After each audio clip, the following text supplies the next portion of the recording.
Morning, Greg and Rosanna. We're here on Vesey Street. This is where those daredevils were spotted landing 6 months ago. At the time, investigators were not sure if they had jumped from a plane or perhaps a nearby building.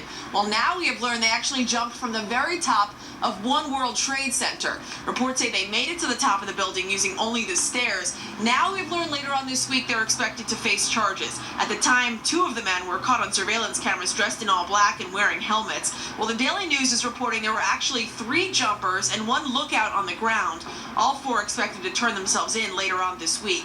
Authorities got search warrants for their homes and actually discovered GoPro video footage of the actual jump from the top of the building. All 4 of these men are expected to face burglary charges, and there could also be some additional charges. Of course, this news comes on the heels of that incident we were talking about last week. 16-year-old Justin Casquejo was able to crawl through a hole in the fence at the site, bypass security, and then make it to the very top of One World Trade. He was then up there for about 2 hours until Port Authority police found him and arrested him. There were also some questions about surveillance and whether there were any security cameras in the building. Last week, the Post reported there was no surveillance system. Well, now the Post is reporting there was a surveillance system, that Port Authority officials bought it back in August, however, never installed it. A source told the New York Post that it cost about $4,000, and Port Authority officials did not want to pay the money to actually do the installation.